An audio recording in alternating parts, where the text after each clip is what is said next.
संताल समाज और संगठन रिन आयुरिया को मारांग बुरु सारना धर्म कोड और संताली राजभाषा लगी चेदा को थीर बंगाल रे घटना समाज लगी धर्म लगी ना थोड़ा लई जुटी सनिंग करना के होला मुसलमान को लाख 2 लाख पे जवरायना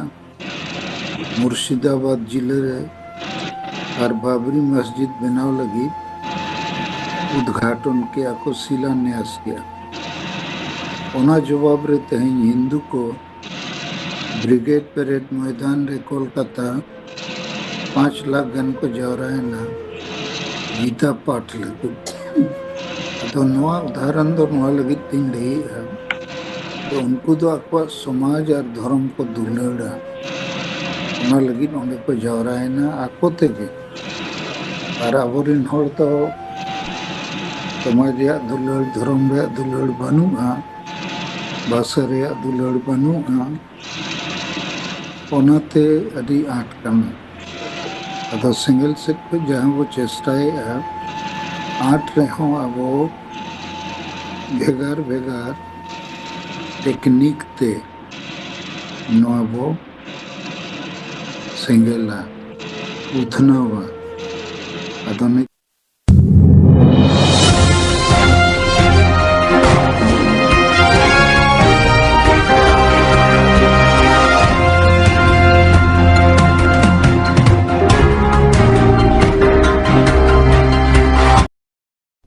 जन और सलखन मुरुम के मेना कदिया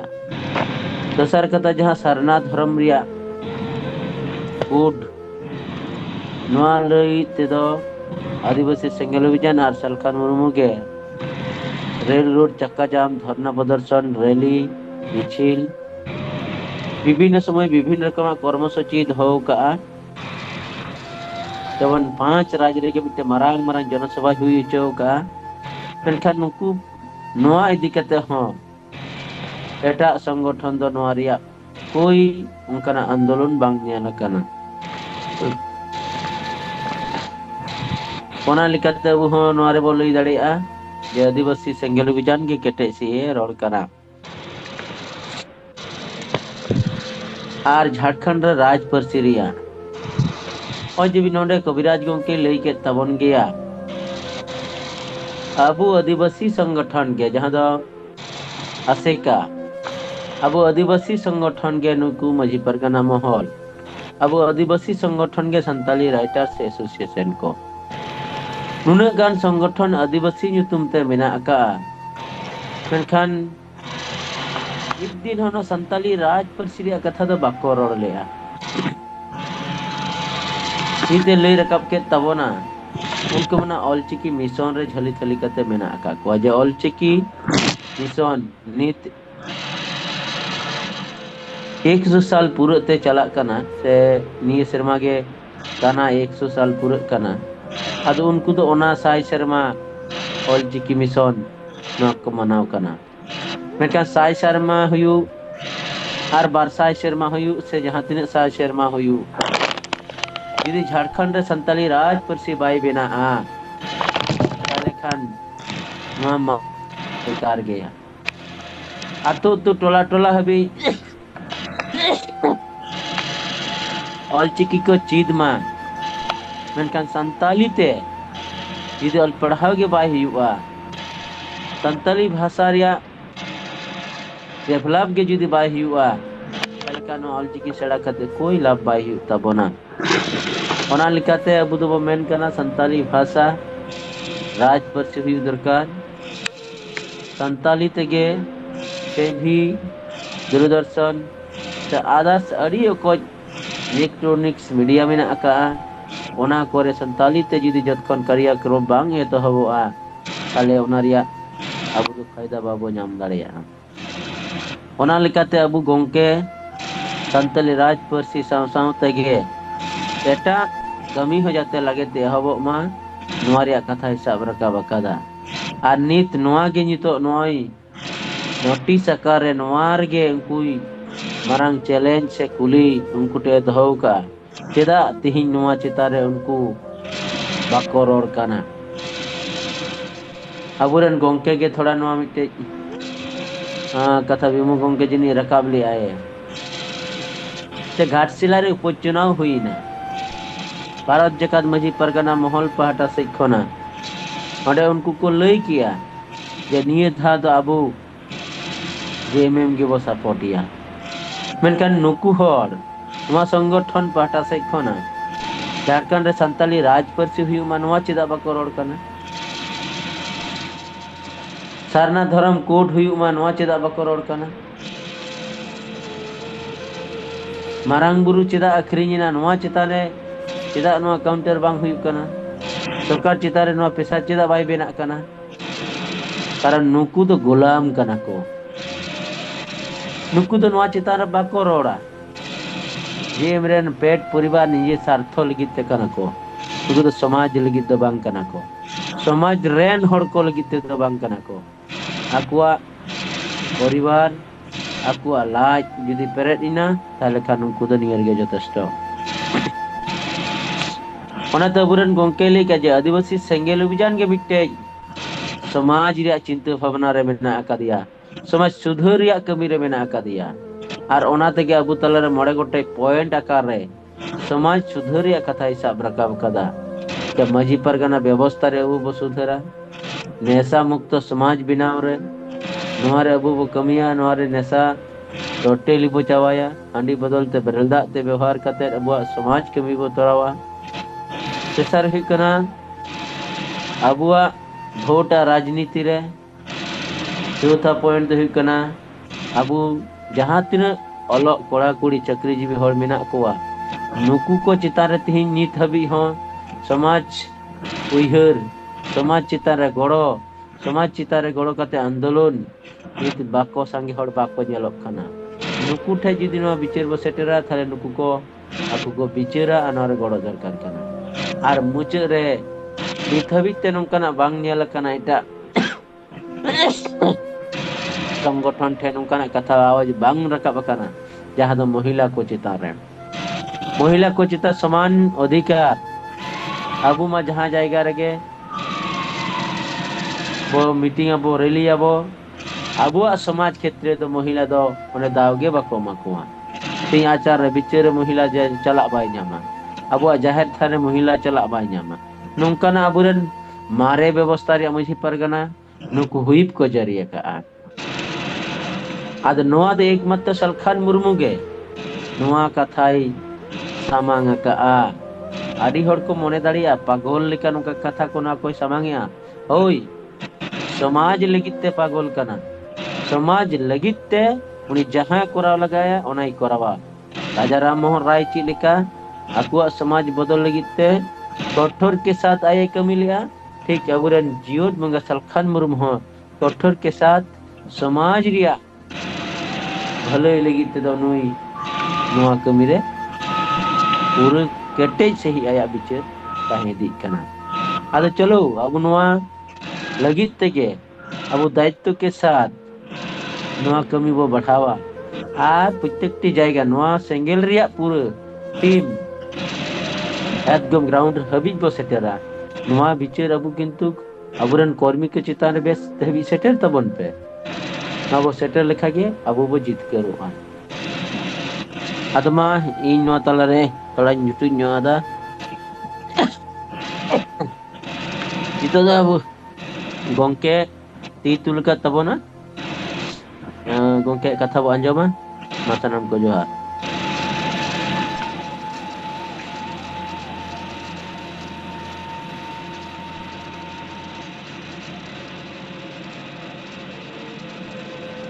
सानाम को जोहार हाँ सर जोहार नॉइज मैसेज व्हाट्सएप पे नेल किया ये संताल समाज और संगठन रिन आयुरिया को मारंग बुरु सरना धर्म कोड और संताली राजभाषा लगी चेदा को थी रखना सेंगेल तो नोआ रेया उद्देश्य दो नोआ कना कि आपे को नोआ मैसेज सोशल मीडिया रे पूरा पासनाव पे व्हाट्सएप रे फेसबुक रे और जहाँ रेगे तो तेहेनी नेल के लखन मुर्मू नोआ मैसेज फेसबुक रे आड़ा आका आदो नोआ आड़ा सलाते महाल राइटर्स माझी परगना और चिली चिली संगठन को मिना को उनको फॉरवर्ड को पे नेता को हो तबे तो उनको चढ़चढ़ा को उनको विचेर हुई को बखन चिंते को सेंगेल अब टारगेटेड हुआ नोआ कना उद्देश्य दो तमा अपने नोआ लगी उनका चेष्टा पे जोहार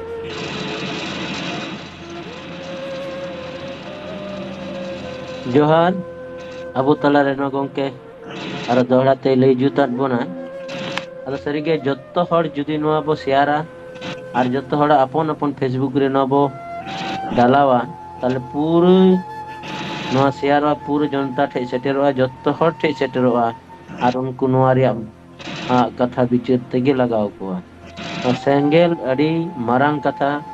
जन आदिवासी को तला रे नोआई समांग किया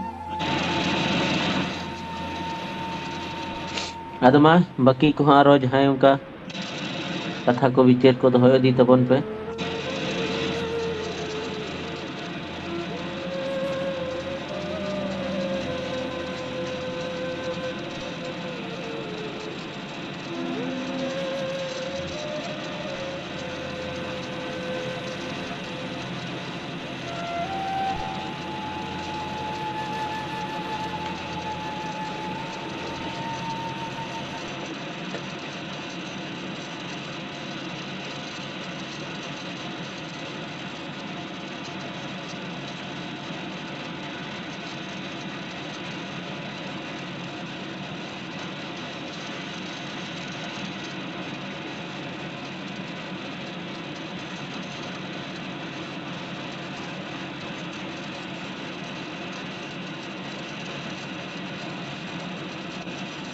सनम को जोहार बंगाल रिया घटना समाज लगी धर्म लगी ना थोड़ा लई जुटी सनिंग करना के होला मुसलमान को लाख 2 लाख को जवराए ना मुर्शिदाबाद जिले रे और बाबरी मस्जिद बनाव लगी उद्घाटन के आको शिलान्यास किया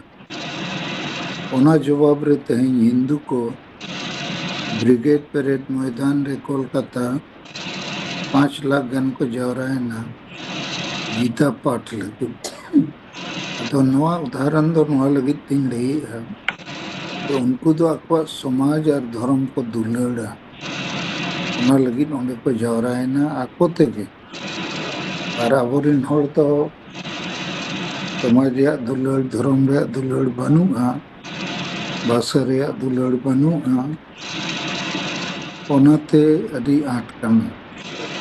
अदो सिंगल सेट को जहां वो चेष्टाए आट रे हो अबो भेगार भेगार टेक्निक ते नोबो सिंगला उथनावा अदो नहीं तो सोशल मीडिया हो इटंग मरम टेक्निक कना तो नौ जते जहाँ मैसेज दिक्कत है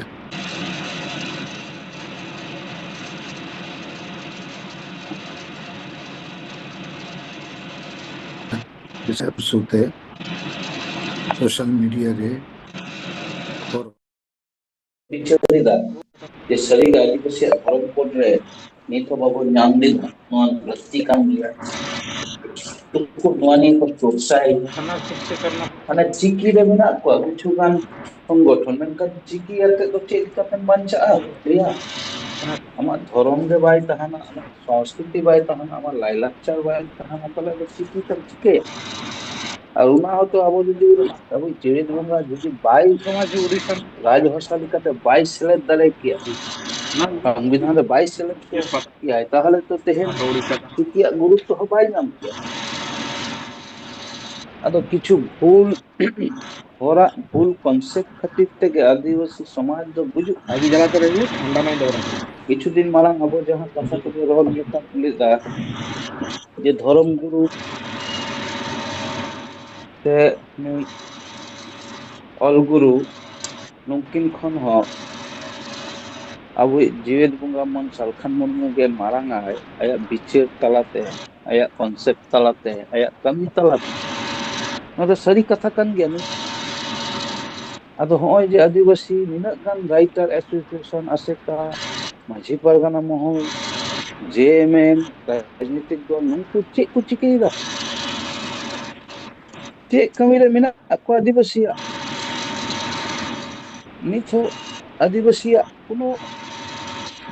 मिट्टन बको बिचार नाम दाड़े आदा जे कमी ते बो आदिवासी समाज बो बंचावा तेहन होय जे मी गंके रखा के गया जे मुसलमान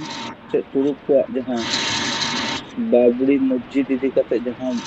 बंगाल पनत रे चला कना और हिंदू कोरेन जहां राम मंदिर इदी कते निना दिन जहां चला कना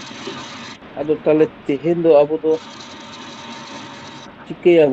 नुकु समाज रेन होर अको धर्म बंचा लगी अको संस्कृति बंचा लगी जम सरकार ठेन को पुरो को रोडिदा मेनकन आबोरेन कु मिटन हो बाको विचार जामे तो अब धर्म मामला रे हो बाको रोड दारे कना निनकन एमपी एमएलए आज जहां दुकान को चलाइदा आसेका नितुम ते माझी परगना मोहन नितुम ते राइटर एसोसिएशन नितुम ते नुकु दुकान हो ऐसे ही चलाइदा कमेंट कनवा कथा बाको रोडिदा पहले नले के इक्का बुझवाबो के नुआ संगठन को दो फेक संगठन कान गियो एवं आदिवासी गय संगठन कान गियो आदिवासी समाज गय ना मूल कारण कान नुकु संगठन कारण नरे जहां तिना हर को जुड़ो कना नुकु देहन चिके दको समाज दको गय हचोइदा देहन समाज बेसा कमी रे गौरव गे बना और सरी के जीवित बुंगा जुदी बाई नुआ समाज रे 22 तपिक को आइसे बाई जन्म को आय कहले पले अबुआ भाषा हो नित्य तो आचबा को आ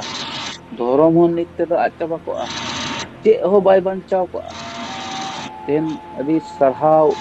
जहां जीवित बुंगा अबो नुआ एमा बुना भाषा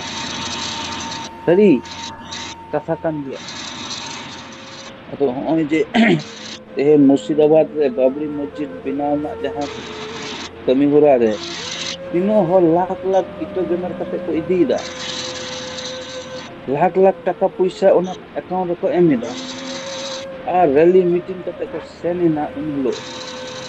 तेहन पूरो जेते दिसम रन राजनीतिक दल हर ओना इदी कते को कम बेसी को चर्चाइदा मेनखान नुकु जहां तुरुक हल उनको किंतु आपा कमी होरा को लहाय गया ले दपाले होई चो गया